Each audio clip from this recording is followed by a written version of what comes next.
Good morning or afternoon. It's like 3 o'clock here. Today I'm doing a personal Bible study on what God says about cussing.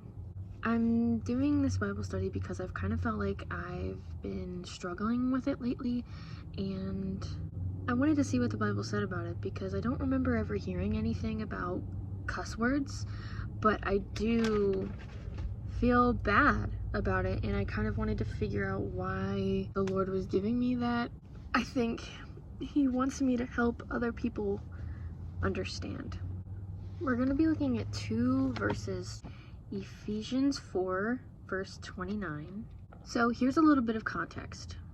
The book of Ephesians was written by the Apostle Paul to the Ephesians. Basically, Paul was writing to them saying, hey, you need to change your ways. You're doing a bunch of stuff wrong, so let me tell you what you're doing and basically what God wants you to do. Ephesians 4:29 says, let no corrupting talk come out of your mouths, but only such as is good for building up, as it fits the occasion, that it may give grace to those who hear. So really this verse doesn't necessarily speak about curse words, but it does say that we shouldn't use our words to tear people down, but to encourage fellow believers and non-believers as well.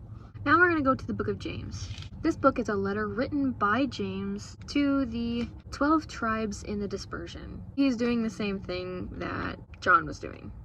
It's basically a letter telling them, hey guys, this is what you're doing, you shouldn't be doing it, let's do this instead. James 3:10 says, from the same mouth come blessing and curse. My brothers, these things ought to not be so. In this context, cursing doesn't mean cussing at somebody. It basically means talking negatively or wishing negatively on that person. Even though we're only pulling one verse out of James 3, in my Bible, all of chapter 3 is labeled Taming the Tongue, which is basically all about speaking and speech. If you're looking for more context or background, or you're struggling with your speech, then reading James 3 could be a good resource. There aren't any verses in the Bible that talk about cussing specifically. Considering cussing is a new age type of language, God didn't really have to deal with that back then. As Christians today and people trying to live a life like Jesus would, we kind of have to guess. There are very many verses in the Bible that point to not talking negatively about other people. Not all curse words are used as derogatory speech towards another person, but do you really have to use them at all? Some cuss words could use in an instance to lift somebody up, but once again, you have to look inward and wonder why you're using that word in the first place. And think, 1, who are the people I'm around that influence me to talk like this? 2, is there a better word that I could put in this place to still give the same effect? Or 3, could I just leave it out entirely?